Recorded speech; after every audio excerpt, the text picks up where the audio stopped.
Pemirsa, anggota Komisi 4 DPR RI dari fraksi PDI Perjuangan Dr. Anesi Made Urip MSI kembali menggeber sosialisasi 4 pilar kebangsaan di kantor Desa Salemadag, Kecamatan Salemadag, Tabanan.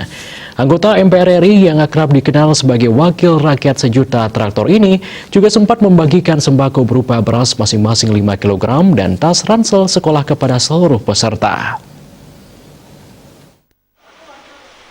Sosialisasi 4 pilar kebangsaan yang mendatangkan dua narasumber, Iwayan Gunadi dan Inyoman Kartika ini dihadiri anggota fraksi PDIP DPRD Tabanan Made Suryani yang juga sekretaris PAC PDI Perjuangan Kecamatan Salemadag bersama Ketua Ranting PDIP Desa Salemadag Iwayan Arsana Putra beserta pengurus ranting dan anak ranting PDIP sedesa Salemadag, tokoh masyarakat dan pengurus STT sedesa Salemadag.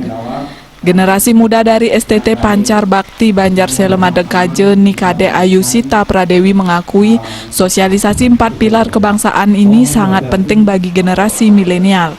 Selain untuk memotivasi jiwa kebangsaan kaum muda, juga bisa kembali memahami 4 pilar kebangsaan yang dirasakan sangat bermanfaat bagi generasi muda. Saya sangat berterima kasih sama Bapak Made Urip karena sangat membantu sekali. Sosialisasi 4 pilar ini sangat membantu dan bermanfaat bagi kaum remaja. Dan saya berharap sosialisasi ini selalu dilenggarakan di sini di Salemadag. Sementara itu, Perbekal Desa Salemadag DRS Iwayan Arsawikanta menjelaskan, karena situasi pandemi COVID-19, warga yang hadir sangat dibatasi dengan protokol kesehatan yang ketat, yakni wajib memakai masker, mencuci tangan, dan menjaga jarak. Apalagi didatangi langsung Made Urip sebagai tokoh Tabanan yang 5 kali duduk sebagai anggota DPR RI, menggaungkan kembali pemaparan 4 pilar kebangsaan.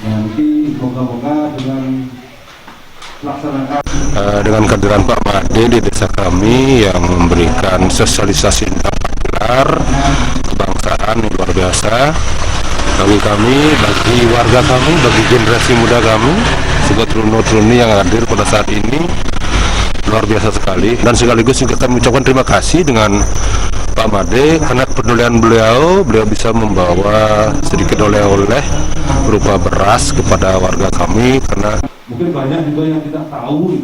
Di sisi lain, Made Urip yang juga Ketua DPP PDI Perjuangan 3 periode yang kali ini membidangi pertanian dan lingkungan hidup itu, minta prokes diterapkan dengan ketat untuk menghadapi pandemi COVID-19 karena dampaknya sudah sangat dirasakan.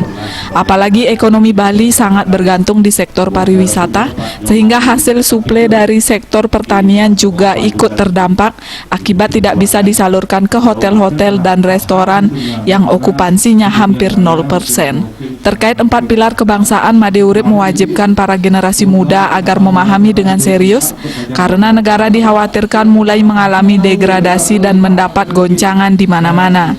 Untuk itu seluruh elemen masyarakat terus diingatkan 4 pilar kebangsaan itu, diantaranya Pancasila sebagai dasar negara, Undang-Undang Dasar 1945 sebagai konstitusi negara, NKRI sebagai bentuk negara, dan Bhinneka Tunggal Ika sebagai semboyan negara.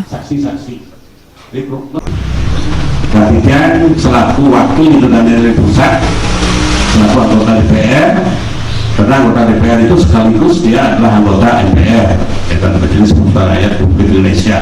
Ditugaskan MPR, seluruh anggota MPR untuk melakukan sosialisasi 4 pilar kebangsaan, baik di dalam negeri maupun juga di luar negeri. Jadi dia juga sudah melakukan sosialisasi bersama teman-teman ke luar negeri juga, karena banyak warga kita yang ada di luar negeri. Jadi beliau ketika itu Anggota Badan Kerjasama Antar Parlemen DPR RI ini mengatakan segmen yang paling didasar adalah anak-anak muda seperti di Bali bernama STT atau Seke, Trune, dan Truni sebagai elemen generasi penerus bangsa yang perlu memahami dan mempraktekkan langsung nilai-nilai kebangsaan ini. Sosialisasi 4 pilar kebangsaan ini dicetuskan pertama kali oleh Ketua MPR RI Taufik Kimas almarhum akibat tantangan negara yang menghadapi disintegrasi bangsa. Bahkan ada yang ingin mengganti Pancasila dengan ideologi lain, sehingga sosialisasi 4 pilar kebangsaan ini sebagai upaya agar bangsa dan negara tetap utuh sehingga bisa terus bersatu. Tim Liputan Bali TV.